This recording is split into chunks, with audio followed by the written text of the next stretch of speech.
नमस्कार, कैसे हैं? तो मैं आपको बता रहा था कि जन्म कुंडली में सूर्य कैसे-कैसे किन-किन घर में पड़ा हो तो कैसे-कैसे प्रभाव देता है। तो ऐसा है कि अब सूर्य पहले घर में क्या फल देता है, दूसरे घर में क्या फल देता है, तीसरे घर में क्या फल देता है, ये मैंने आपको बताया। अब मैं आपको बताऊँगा कि सूर्य अगर 12वें घर में हो, तो क्या फल देता है। अगर सूर्य 12वें घर में हो तो आदमी की बुद्धि खराब हो जाती है, दिमाग खराब हो जाता है, क्योंकि 12वें घर में सूर्य अशुभ फल देता है। अब जैसे इंसान दूसरे पराई आग में जलता रहता है, पराये झगड़ों में पड़ता है, पराये घर में कुछ हो रहा हो तो उसमें दखल देता है, किसी के अंदरूनी किसी के घरेलू मामले में दखल देता है, मतलब टांग अड़ाता है हर काम में।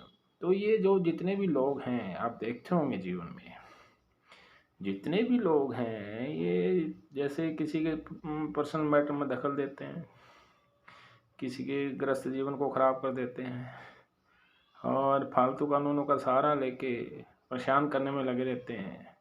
तो ये सभी लोग इस सूर्य 12वें के प्रभाव से ग्रसित होते हैं। तो इन लोगों की आदत बन जाती है किसी को ख़राब करना, किसी को तंग करना, किसी का घर उजाड़ना। और इन लोगों ने मतलब कि किसी को परेशान करने का जैसे बेड़ा ही उठा लिया होता है, कारण कि वो ग्रह के प्रभाव अधीन होते हैं। तो ऐसे लोगों से दूरी रखनी चाहिए।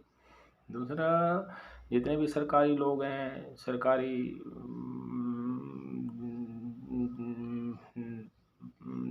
नौकर हैं या सरकारी लोग हैं, उनसे किसी किस्म की मदद नहीं लेनी चाहिए, क्योंकि उनकी दी हुई मदद आपके सूर्य को और कमज़ोर कर देगी और कहते हैं कि जिसमें काम कारोबार ख़राब हो जाता है। तो सूर्य 12वें घर का अगर कोई आदमी शनि का कारोबार करता है, जैसे मकान बनाने का, ईंट का, भट्ठे का, राहु का कारोबार करता है, कोयले का, तो उसमें आर्थिक हालत और भी मंदी हो जाती है। तो सूर्य 12वें को ऐसे इंसान को कभी भी शनि और राहु का कारोबार नहीं करना चाहिए।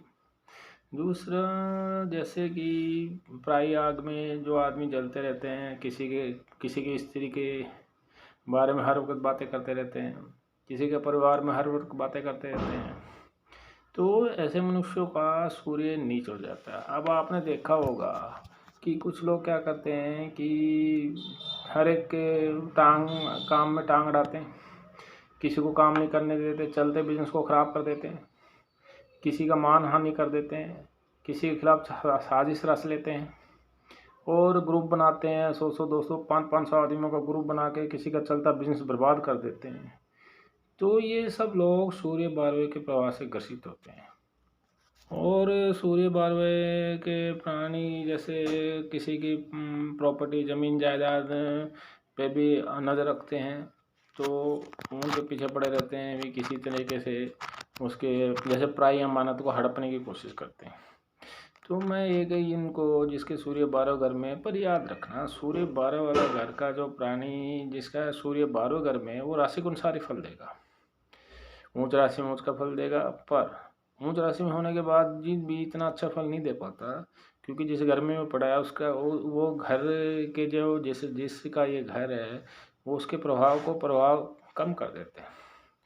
तो ऐसे है। अब जैसे सूर्य 12वें घर में पड़ा हो तो आदमी को कुछ उपायों से, जैसे लाल किताब में भी लिखे गए हैं, वैदिक शास्त्रों में भी लिखे गए हैं। सबसे पहले तो सूर्य भगवान को जल चढ़ाना चाहिए। दूसरा, किसी के प्राइवेट मैटर में कभी भी दखल नहीं देना चाहिए, इससे उसका सूर्य और नीच हो जाता है। तीसरा, किसी को अपमानित नहीं करना चाहिए। चौथा, ग्रुपबाजी में कभी नहीं पड़ना चाहिए।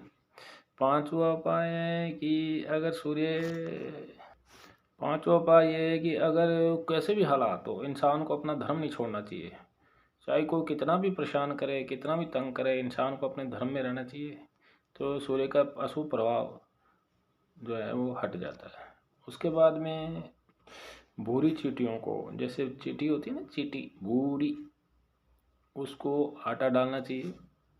और देखा जाए तो बंदरों को भी आप गुड़ खिला सकते हैं, पर बंदरों को गुड़ खिलाने से बंदरों को गुड़ खिलाने का एक समय होता है, एक दिन होता है, तो हर एक दिन बंदरों को गुड़ खिलाना शुभ फल नहीं देता है। तो उसी दिन बंदरों को गुड़ खिला सकते हैं। जैसे आपको वीरवार को बंदरों को गुड़ खिलाना चाहिए। अगर इन सभी बातों का आप ध्यान रखते हैं तो सूर्य कभी भी निष्फल फल या अशुभ प्रभाव नहीं देगा। नमस्कार।